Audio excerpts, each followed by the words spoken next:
এমন ভাবে দর্শন করছে, আমি কি বলবো, আমি ওর বোন, আমার বুক ফেটে যাচ্ছে, বুঝছেন।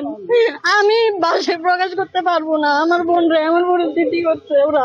ফেসবুকের মধ্যে শুভজিৎ নামের একটা ছেলের সাথে আমার পরিচয় হয়। ওর সাথে আমি কথা বলি বিগত 4 মাস ধরে।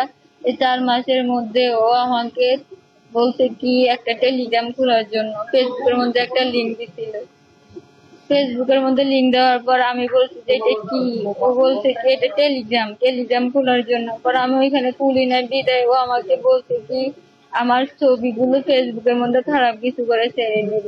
পর আমি ওই টেলিগ্রামটা খুলি বাধ্য হয়ে, ওই টেলিগ্রামটা খুলি, চাপ দিয়ে দেখি যে ওই টেলিগ্রামের মধ্যে আরো ছেলে আছে ওইখানে। পর আমি ওই টেলিগ্রাম থেকে বের হয়ে যাই ওইখান থেকে।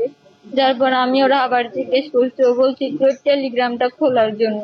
পর আমি খুলি নাই, আবার এরকম করছে, আমি খুলছি, খোলার পর আমি আর ওই টেলিগ্রামে যাইনি। পরে ওর সাথে কথা বলছি, কথা বলার দীর্ঘ 4 মাস হওয়ার পরও আমার বলছে বিয়ে করবো।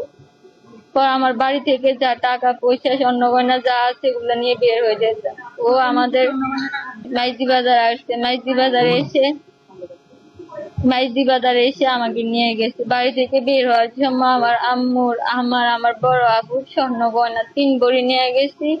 আর আমার আম্মুর 1.5 লাখ টাকা ছিল, 1.5 লাখ টাকা নিয়ে আমি বের হয়ে গেছি। যাওয়ার পর ও আমাকে নিয়ে ঢাকা যাত্রাবাড়ি গেছে। যাওয়ার পর আমার পানির পিপাসা পাইছিল, আমি পানি খাবো, পর ওর থেকে আমি পানি চাইছিলাম। ওই পানিটা অদ্ভুত কালার ছিল, আমি খাইছিলাম।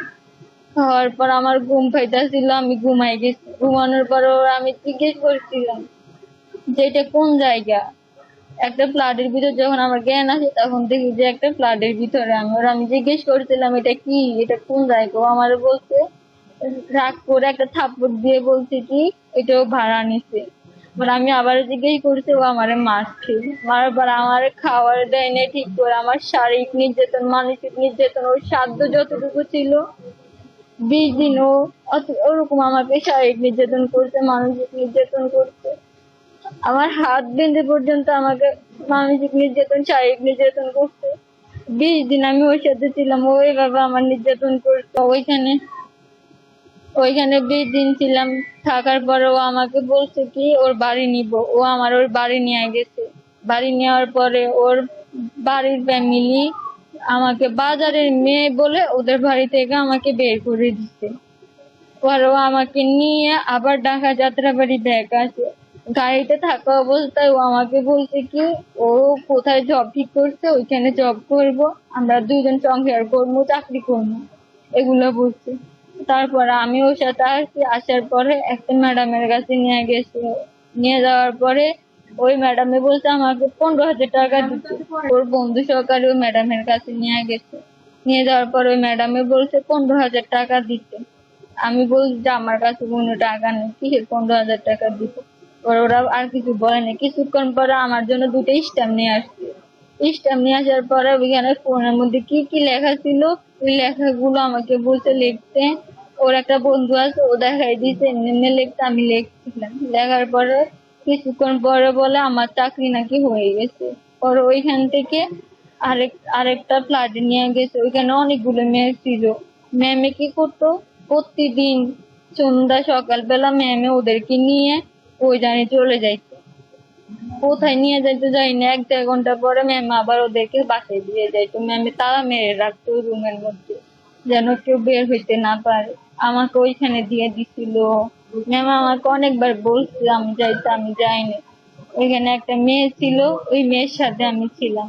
ওই মেয়ের ফোন দিয়ে পরে আমি আমার ফ্যামিলির সাথে কথা বলে আমি এখান পর্যন্ত আসতে পারছি। আমার ফ্যামিলি ইসলামিয়া ফাউন্ডেশনের ভাইয়াদের সাথে যোগাযোগ করে আমাকে উদ্ধার করছে।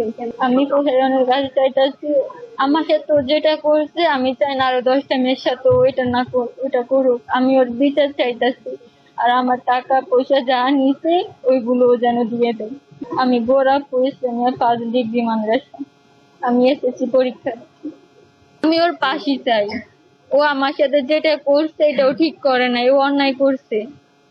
ও আমার টাকা পয়সা নিছে, আমার দুর্বলতায় হাত দিয়েছে, আমাকে বিয়ে করবে এরকম একটা জিনিস দেখাইছে। কেন করছে এটা? আমি ওর পাশেই চাই। ও যে হিন্দু এটা আমি জানতাম না। ও আমাকে ওর নাম বলছে শুভ, পরে শুনতে পারি যে ওর নাম শুভজিৎ। আমি ওর ফাঁসি চাই, আপনাদের সবার কাছে, প্রশাসনের কাছে আমি ফাঁসি চাই, ওর যেন বিচার হয়।